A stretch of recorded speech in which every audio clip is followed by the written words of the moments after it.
welcome to the True Demon Lord show. I am, of course, the True Demon Lord Franco, and today we are doing Demonic Meta Monday. So we're going to be now doing this every Monday. I've been wanting to do it for a while, to be fair, and we've done the odd list. Like talking about lists that done well on the previous weekends, but we are now going to make this a weekly thing. Demonic Meta Monday, like everyone else does Meta Monday, except ours is cooler and better because it's just demons. So we're going to look at, I think I've got 6 lists to look at, 3 of which did come from Adepticon. 3 pretty cool lists, one very much up my alley.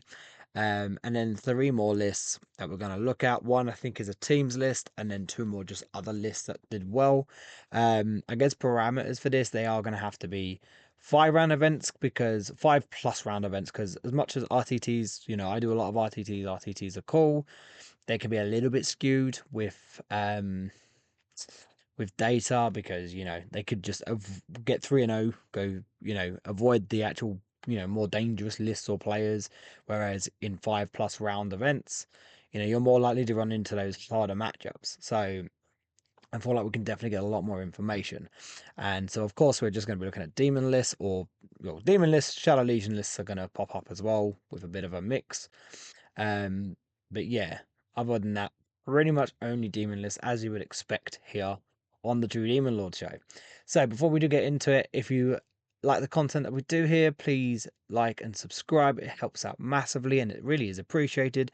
And if you want to further support the channel, then consider becoming a true denizen, where you can get access to more tactical, in-depth kind of content and stuff like that. So first list up is from the 40k Finnish team champs, which it looks exactly like a team list. And it is ran by, I'm going to butcher this, Ritari, I believe. If I've got it wrong, I apologize, but that's that's the best I'm going to do with it. We are running a Shadow Legion list. So character-wise, we have the Bloodthirster with the bonk and dash, with the Fade to Darkness. Of course, he runs in, he kills something, he jumps away. It's really good. We have a Great Unclean one with the Leaping Shadow, so a 9-inch Scouting Guo. Pretty nice. And you can already see here that guy scouting up 9 and then just bouncing out that +1 toughness aura to what we'll see in a minute is a lot of Nurglings. And then another Great Unclean one, I guess, again, just have more of that +1 toughness aura. So that's a very interesting character combination. No Be'lakor, which pains my heart. Then we have 6 units of 9 Nurglings. It's insane. So obviously we've got the Scouting Guo. He's going to scout forward, bounce out that +1 toughness aura. And then you've got another one to back it up as well. So you're going to have what was that? 9, 18, 27, 36. It's a 54. It's the max Nurglings, right? It's 54 Nurglings. So that's 54 T3, T4 bodies with -1 to wound against anything that's going to be higher toughness. And then in combat, they're they're going to be -1 to hit, because they make units in engagement range of them, -1 to hit. So against proper combat armies, Nurglings, it's like 54 -1 to hit, -1 to wound bodies, 4 wounds each, 6 up in run. It's a lot to chew through, and if he gets to go first, he just rams all those Nurglings down your throat and then goes, cool, I'm just going to score in the middle, eat through those. So yeah, I mean, it's just a complete ball control list. It's very much a teams list, right? Because, you get to have a say, kind of, where you want this list to go into. And you can really blunt a good scoring or a good ball control armies, game with this type of list. No, it's very cool. We got 3 flamers, 5 flesh hounds, 6 screamers, 3 screamers, 10 cultists, and las cannon havocs. So of course the havocs are going to give you some high strength, high damage ranged. And then the cultists are sticky on the battlefield. 2 units of 3 flamers can drop down and do actions. 5 flesh hounds are going to go uppy downy, and then 6 screamers, 3 screamers, really speedy bodies with fairly decent combat. So very interesting list. Yeah, very interesting list. It's cool.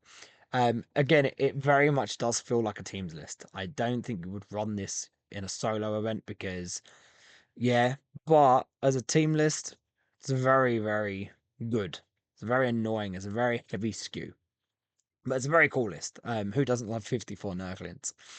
Next, we have Jesper Unanda Sharin, um, who went, I believe he went 4-1 at the Fantasia Fanatic, whatever that number is in Roman numerals. I'm not going to even pretend to know it.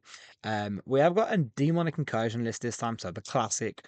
We've got Be'lakor, because Be'lakor's amazing. You know, projecting the aura of don't shoot my stuff within 18, outside of 18, can then switch into reroll ones if needed. Universal shadow bubble, so everyone can drop around him. You know, you can 6-inch drop him with denizens, then drop things around him from 6 inches, and then charge all of it. And of course, reroll ones, still really, really good. Kairos, who actually is a lot better now.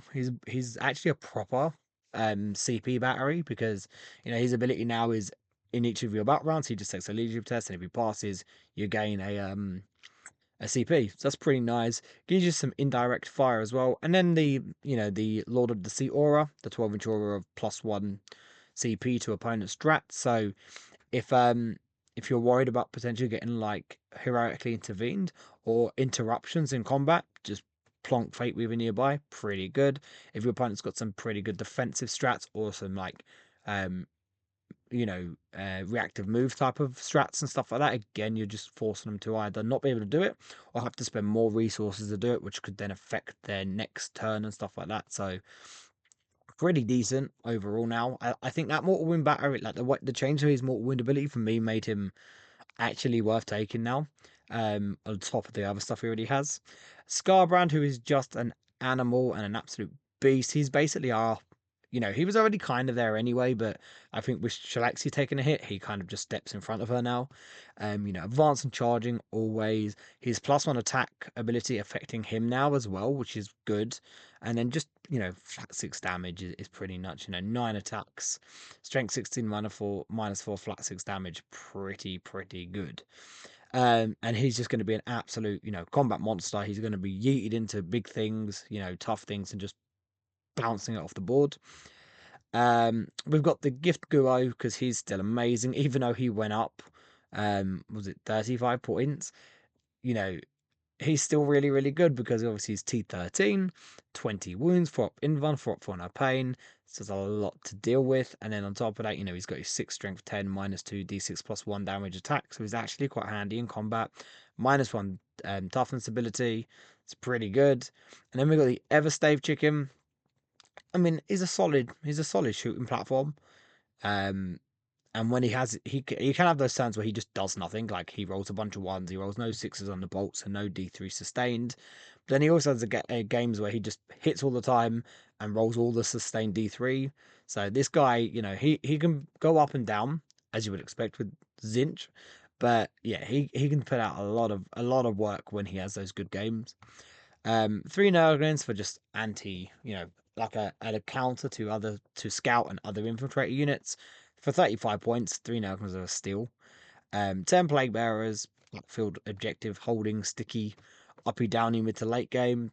We all know now 10 Plague Bearers is mandatory in most lists. They're just very good. 5 Flesh Hounds for 3 uppy downy, plus a Speedy Beast unit. And then 3 units of Screamers for, again, Speedy Beast units with fairly decent damage to combat. So really decent overall. I think Incursion is probably now rotating into that 5 monster area. I think that's where you're kind of going now with Incursion. So I think it's a very interesting collection of monsters. I think Be'lakor, Skybrand, and the Gift Guo are mandatory. I think they are your starting platform. And then you can look at Lord's Change, Kairos, Rotigus is fantastic. Even Bloodthirsters. Keepers, maybe. Just losing the phone up again does hurt on them. But yeah, I think solid incursion list. Next, we've got Timothy. All these names, man. Timothy Hubeska. I'm sorry. I'm going with Hubeska. That sounds right. And I think he went 4-1 as well at the Queen City Clash GT. Running a Shadow Legion list with Be'lakor and Bonken. Oh no, it's not even the. Wow, it's not the Bonken Dash Bloodthirster. It's the Leaping Shadows. So it's a 9-inch Scat and Bloodthirster. Okay, interesting. I guess this guy just wants to like turn one, just yeet into the opponent's deployment zone, kill some stuff, and then just he'll die, but your opponent has to then really put the damage into a Bloodthirster in the backfield, because if they let him live, they're in trouble. So interesting. That means we're going to see the Fade to Darkness on a CSM unit more than likely, because that is just the best enhancement in this detachment, so you're always taking it. Um, this is annoying because I've just submitted my list for Sheffield, and I kind of wish I didn't do it now, because this makes me want to take this something like this instead. But you've got 2 units of 10 blue horrors, 3 Nurglings, and then 3 units of 10 pink horrors. Like, I love pink horrors in this attachment. I'm still running 20. They're still really good. But yeah, just loads of horrors, right? They're just really annoying to deal with. -1 to hit, splits. Even the blue horrors, they split less because they're already at blues, but they're still decent, and they infiltrate, which is giving him some early board presence. A unit of 3 Screamers, Terminator Lord with Fate to Darkness, there he is. And then he's in 10 Terminators with, 2 Reaper Autocannons and a bunch of Power Fists and Chain Fists and double? No double? Is there no double of Cursed Weapons? Oh, there's no double of cursed weapons by the looks of it. Okay, but still, that is a big brick of Terminators that is gonna, they're gonna Dark Pact, they're gonna re-roll hits because they're Dark Pact in. They've got a bunch of damage to attacks, plus they've got a bunch of shooting as well. So, and combi weapons, so they're full of combi weapons, which means they're going to be, um, you know, doing loads of anti-infantry 4+ dev wounding, which is quite nice. Yeah, very interesting. That 10-man brick just, dropping down, smashing something in the head, running away. It's not bad. It's not a bad unit to put the Fade to Darkness on. Very interesting, very board control list, because obviously that's a lot of horrors to chew through, and the 10-man Terminator brick is going to just be annoying, punching an uppy downy.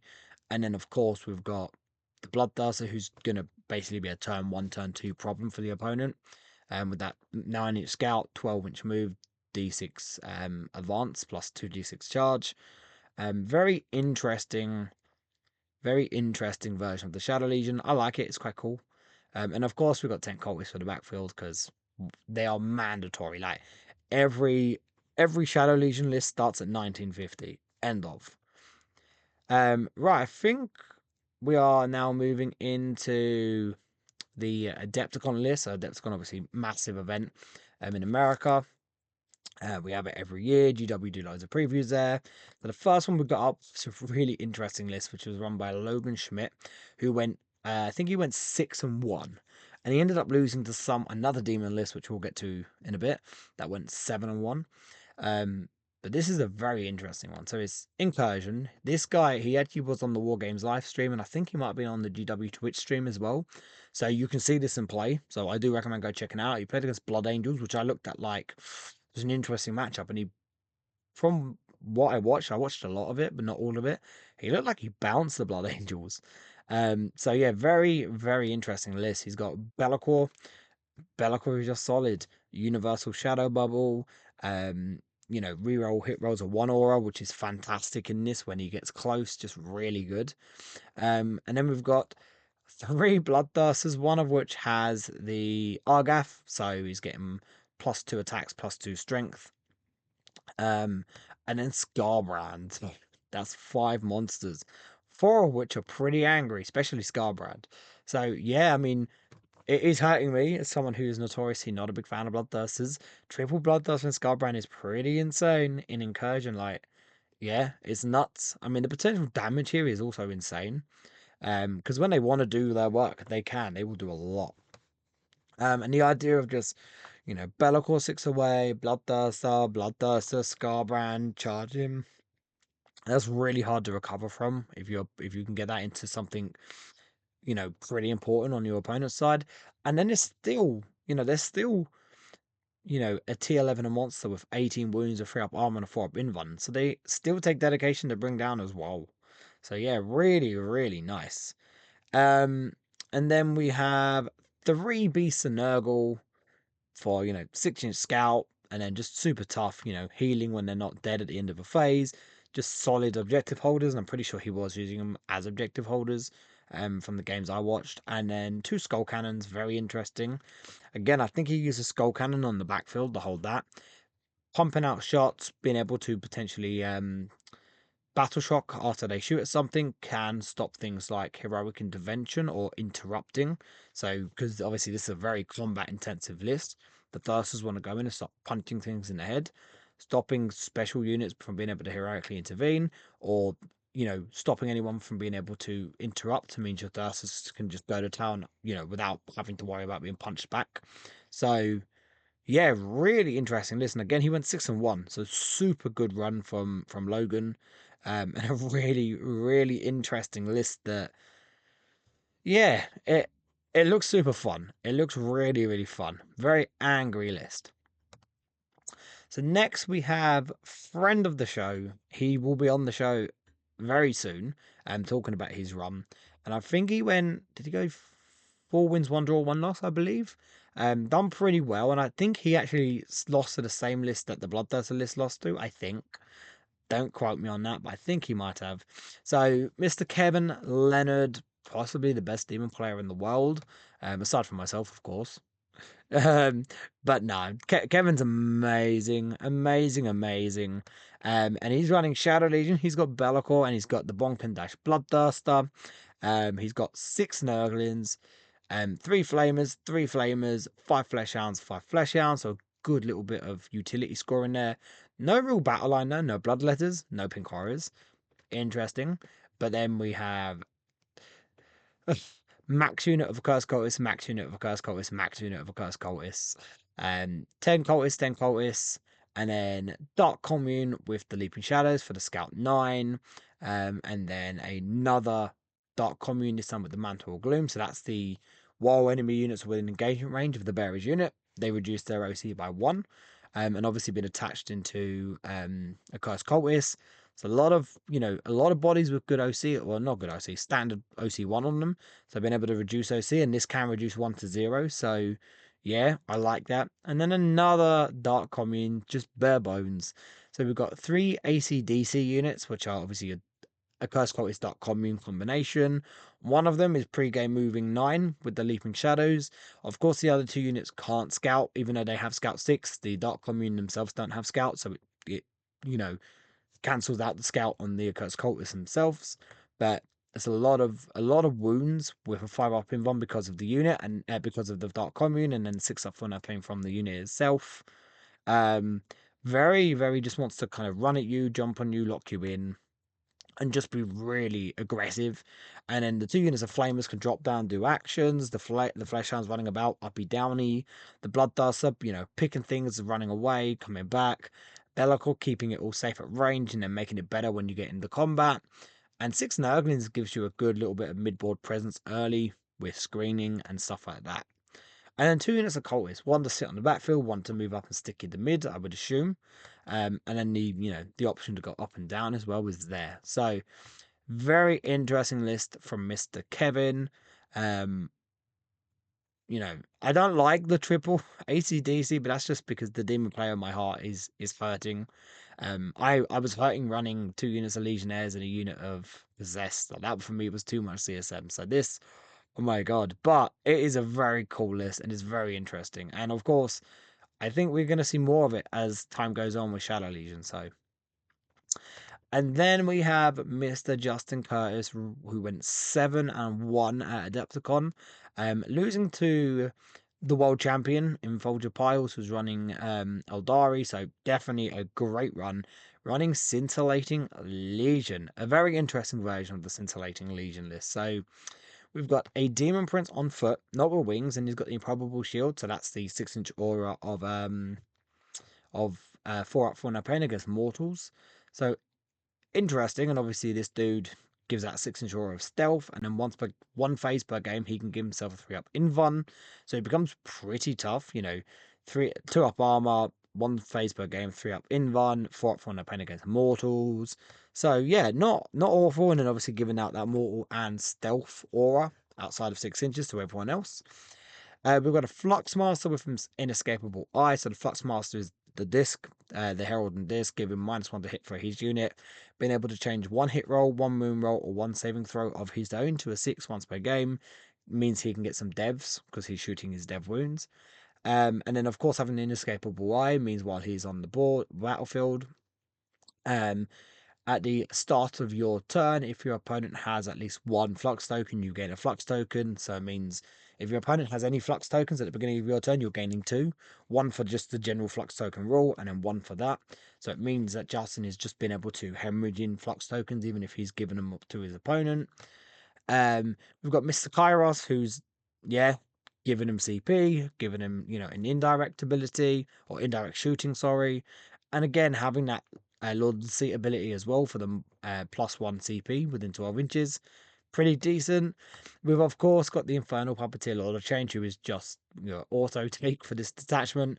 Being able to pick a unit, a Zinch unit within 9 of him, and then picking one model in that unit and firing, using one model in that unit for range and line of sight of his shooting. So just shooting through the other Zinch unit.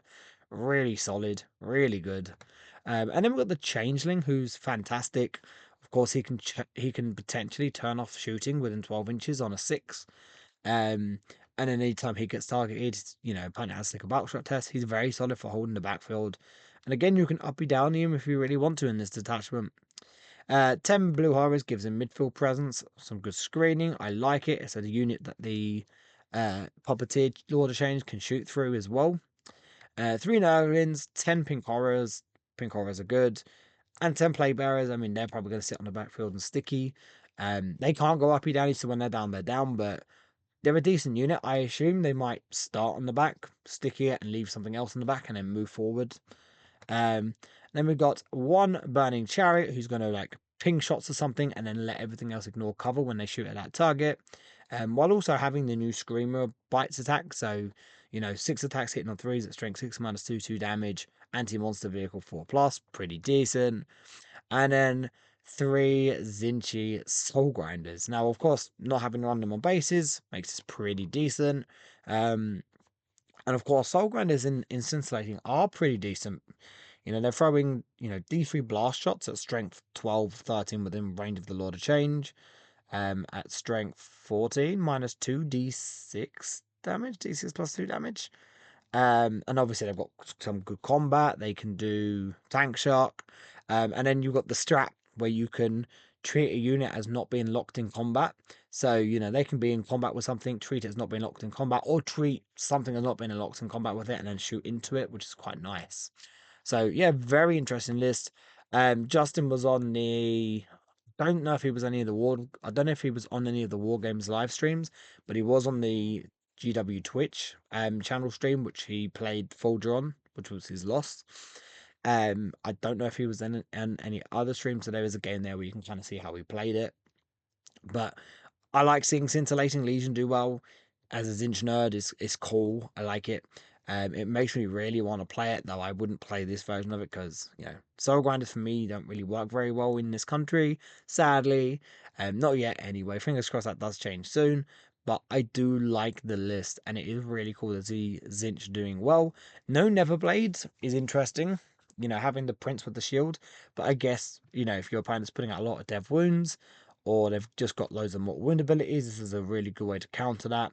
I like this for pink horrors. If you're running a lot of pink horrors, having the improbable shield around, meaning you've got the 4-up invuln, but then you can also get the 4-up full of pain. It just makes those pink horrors a bit more tougher against things that normally would just bypass their splits, like grenades or impact hits, stuff like that, tank shocks. So yeah, interesting list. Very interesting list, and I like it. So there are 6 of the lists from the last weekend that done pretty well. No excess list insight, which is quite funny. When I was going through and looking at lists, I didn't. It was funny because about 4 weeks ago, when I was looking through this, it was like excess, excess, excess, excess, incursion, excess, excess, excess, excess, incursion, plague, excess, excess, and it was like, oh my god. Now it's shadow legion, incursion, incursion, plague, scintillation, shadow, incursion, shadow, shadow, purge, plague. So a nice mix. We're not seeing really any excess now. And we're still not seeing a lot of Blood Legion, but we are seeing Plague Legion pop up. We're seeing Scintillating pop up. We're seeing Incursion and Shadow probably in equal forms. So that's really cool. I like it. We've got loads of representation out there. I think it's a very interesting time to be a Demon player, even though we know we're not getting a Codex now. I think thanks to the Death Watch, we are a living index that they're going to update, obviously, with the Thousand Sons, Death Guard, and World Eaters getting their new books. We're going to keep getting updates to update our units to fit their units, because we know that's going to happen. I haven't looked at how the Emperor's Children changes to the Celestial Demons was handled. You can assume that's going to happen that way as well.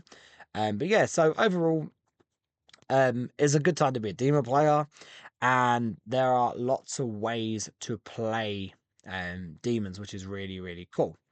So yeah, I mean, I'm quite looking forward to talking about next week. I think in next week's episode, I will talk about my list as well from the at the Sheffield Super Major. My list, it's interesting. I'm trying something a bit different because I already was getting bored, because I can't help it. I get bored very fast. So I think I'm running Be'lakor, a Bloodthirster with Fated Darkness, a Rem Master, 50 Bloodletters, 20 Pink Horrors, 3 Nurglings, a Beast, 2 units of Fleshhounds, and 10 Cultists.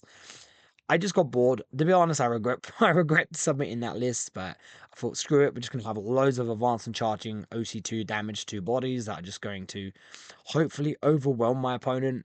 And obviously the 20 pink horrors to just kind of push up after them, hold the points. Bloodthirster being a Bloodthirster, and Be'lakor being Be'lakor, and then we've got some scoring pieces as well. So we'll see how that gets on. We might be talking about my list, unless I do really, really badly, in which case I probably won't even talk about it. I joke, I will talk about it, even if I do badly. But yeah, so thank you for tuning in. We'll catch you all in the next one.